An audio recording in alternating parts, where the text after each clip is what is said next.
vibrant hommage pour la fête des pères. Ce dimanche 15 juin, Cyril Hanouna a rendu hommage à son père, mort en août dernier.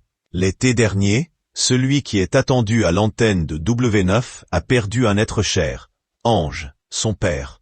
Après près de 9 mois à l'hôpital, où il s'est battu avec un courage incroyable, avait révélé l'animateur de 50 ans à l'époque. Père et fils étaient très proches. D'ailleurs, Cyril Hanouna n'a jamais brisé le contact avec celui qui a fait de lui l'homme qu'il est. C'était un grand homme qui ne pensait qu'à aider les autres et qui a toujours fait le bien autour de lui. Un modèle de tolérance, d'ouverture d'esprit et d'altruisme. Tout le monde aimait. Et nous, sa famille, on l'aimait et on l'adulait. C'était notre héros.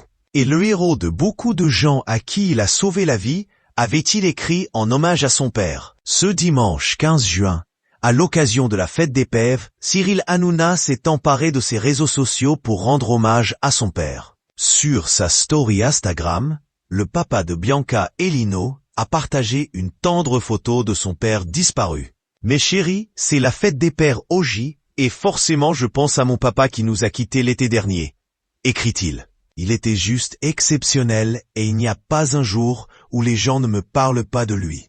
Je sais que tous les bonheurs qui m'arrivent en ce moment, c'est grâce à toi. Tu me manques. Bonne fête, papa. J'y t'aime, poursuit Cyril Hanouna. Depuis la mort de son père, Cyril Hanouna parle volontiers de lui avec beaucoup de fierté. Ange Hanouna, médecin généraliste, avait posé ses valises en Seine-Saint-Denis en 1977. À cette époque, Cyril Hanouna n'avait que 3 ans. Le médecin généraliste avait une véritable passion pour son travail. D'ailleurs, il a pratiqué sa profession même à plus de 75 ans. Véritable héros, Ange Hanouna a même exercé pendant la pandémie du Covid-19. Après 40 ans de service, le père de famille a reçu la Légion d'honneur en 2017 des mains d'Agnès Buzyn, la ministre de la Santé de l'époque. Un grand homme.